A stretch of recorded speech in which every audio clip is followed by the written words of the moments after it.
Funding for the Nash Villager podcast comes from the neurosurgeons of the Howell Allen Clinic, national leaders in brain and spine surgery, specializing in laser brain tumor surgery and robotic spine surgery. The Howell Allen Clinic. Your life is our life's work. This is the Nash Villager podcast.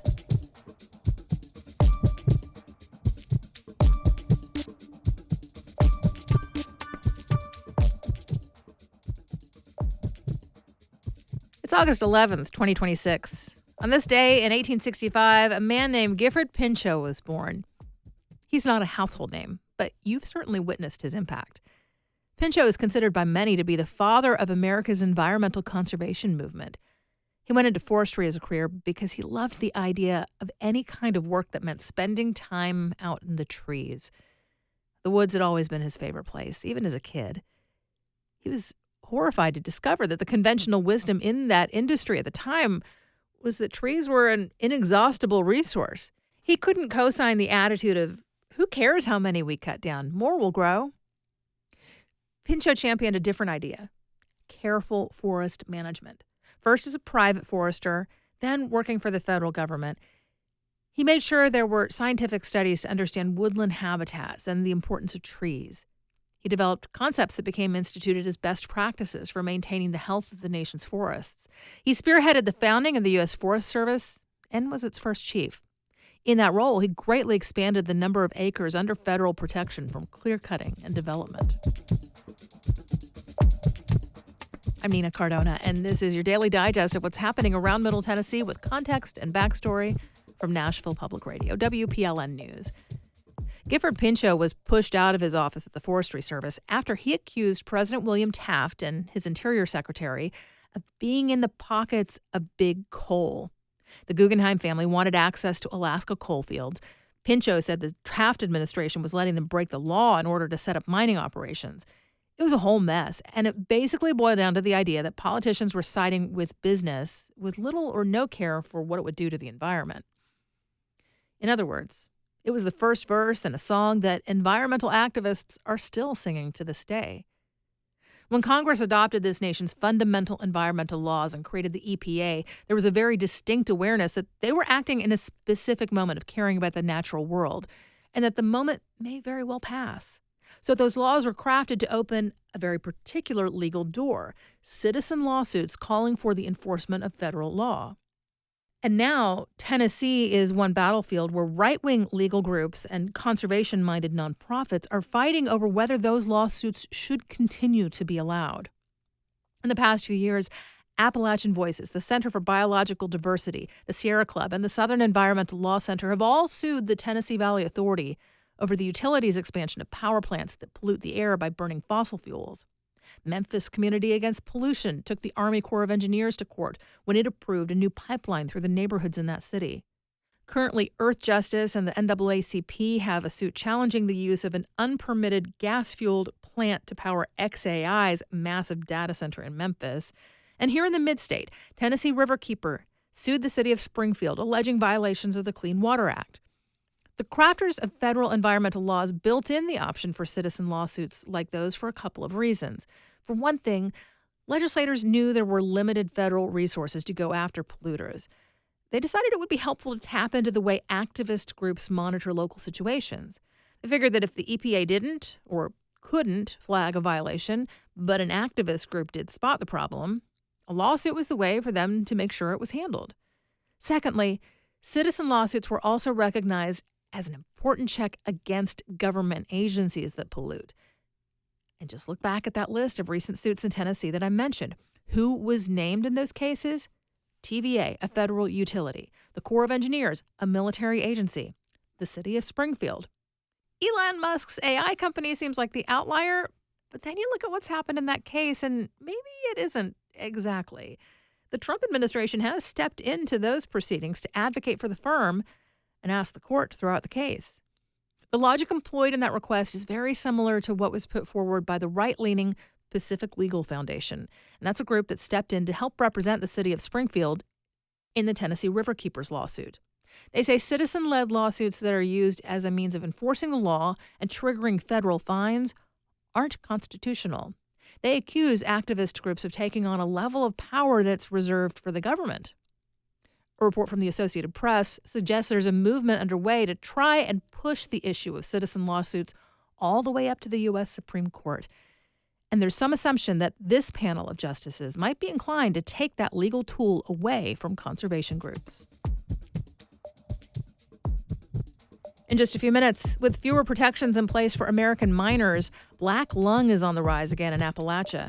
That's coming up after the newscast.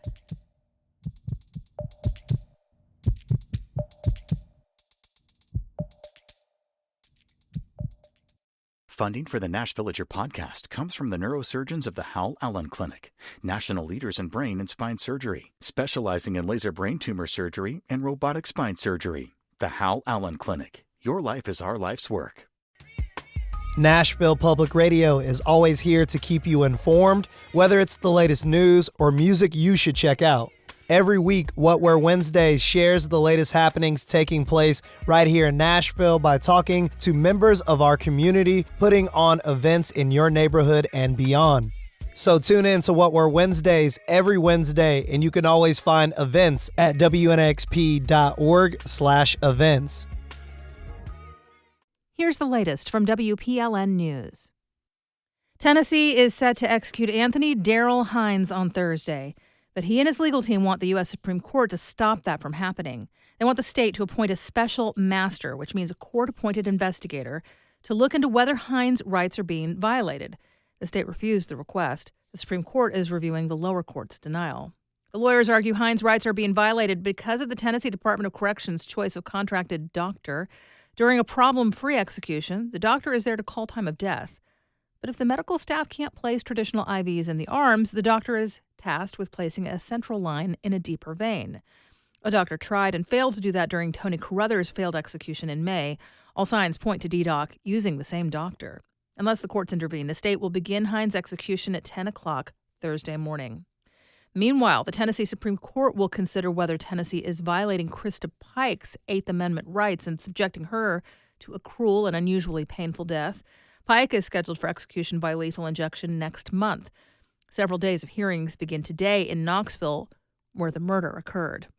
The court will also consider an unorthodox request.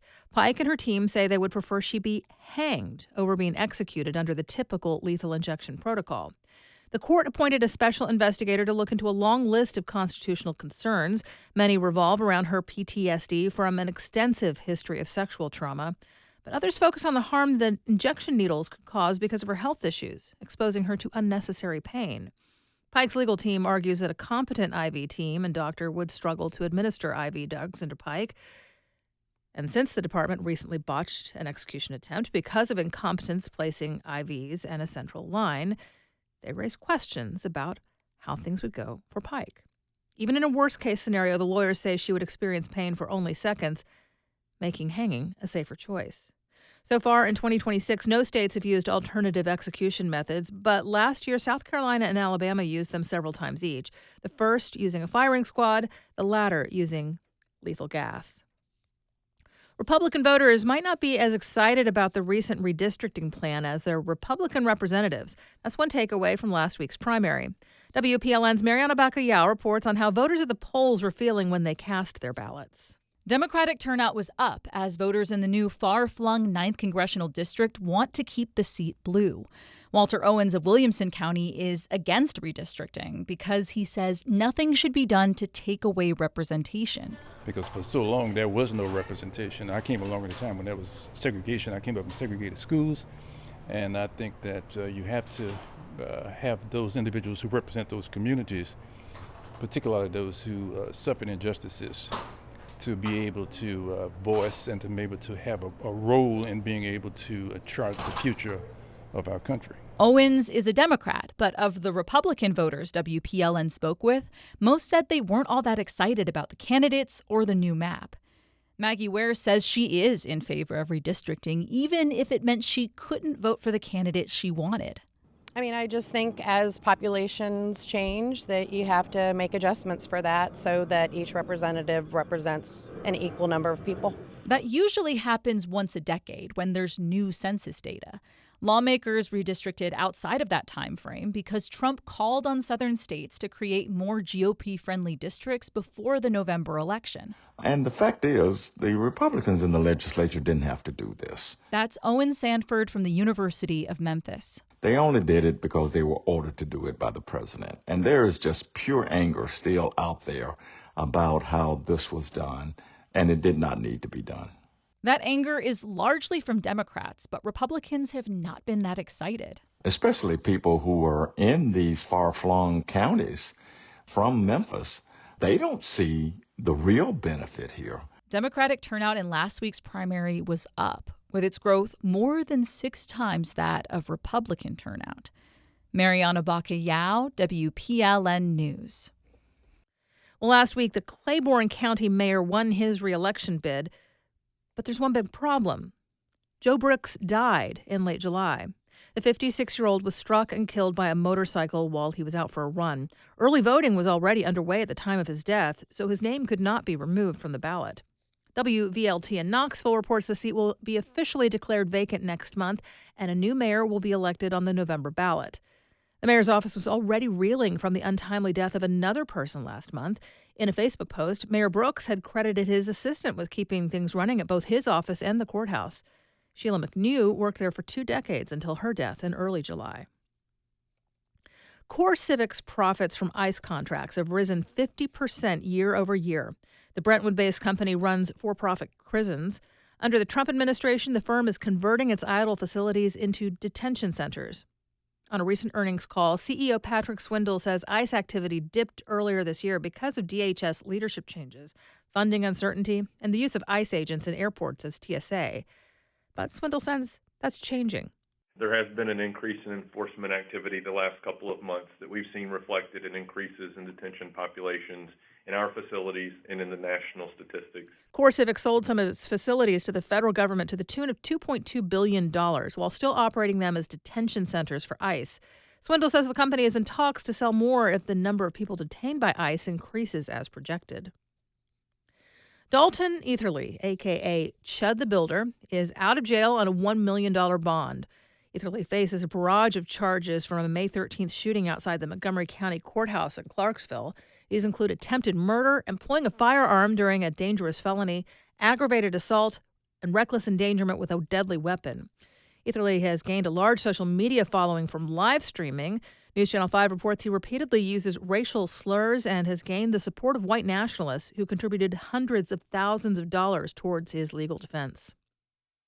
Students in Nashville are back in class today, and this year some will get to sleep in a little longer thanks to a new policy pushing back school start times. High schools are now opening 20 minutes later than last year. Elementary schools starting 10 minutes later. There's no change for middle schoolers. Mayor Freddie O'Connell recently spoke about why he supports the change. Several studies have shown that more sleep leads to better academic performance, and I saw firsthand how the early bell impacted our high schooler last year. O'Connell began working with MNPS last fall to evaluate the effectiveness of the district's school hours. MNPS then presented families with potential schedule options, and many said that high school start times were too early. Schedules for many magnet programs, academies, and special programs won't change. You'll find more news anytime at WPLN.org.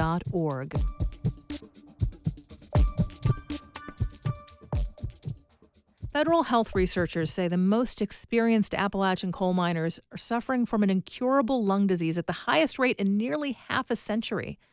Justin Hicks with the Appalachian Mid-South Newsroom reports as mine companies go after thinner coal seams, that's putting miners at risk of breathing toxic silica dust.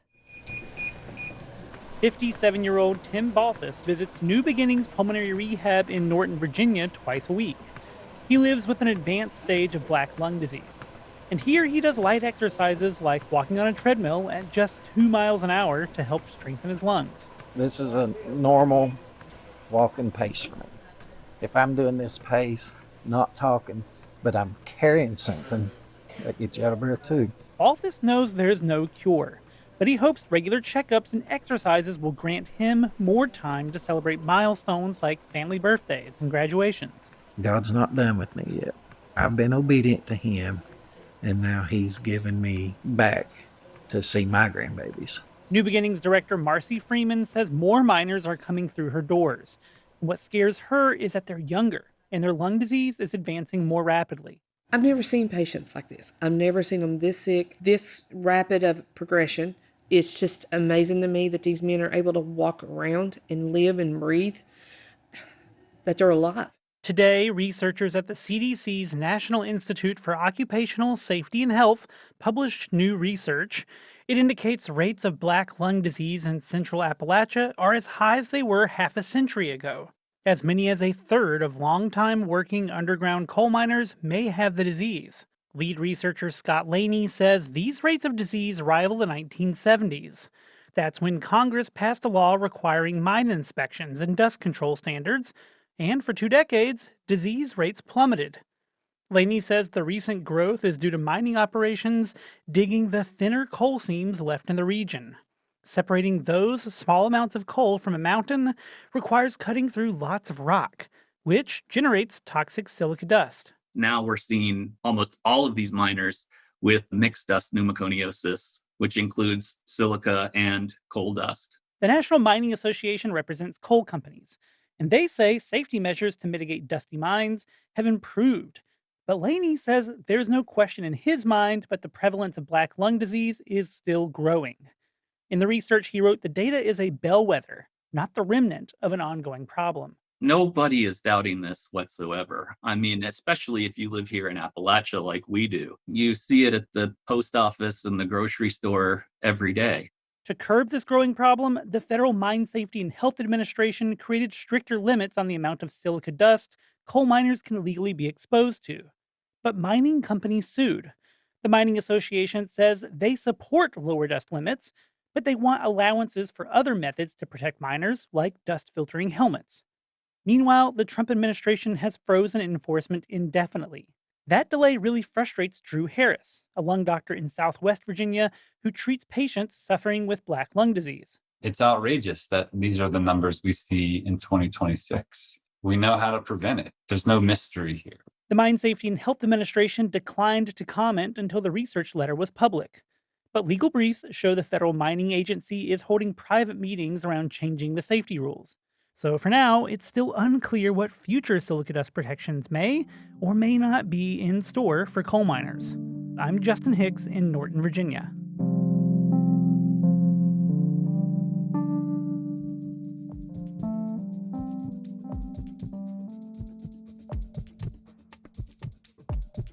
We do this news roundup every weekday. Please consider subscribing on your favorite podcasting app. Thanks so much to all of you who've left 5 stars, thumbs up, or a review in your app of choice. A little bit of love really does tell the algorithms that more people should hear about us. And of course, everything at WPLN News is listener supported.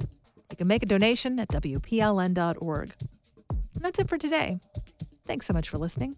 Let's make this day a good one, and we'll catch back up tomorrow.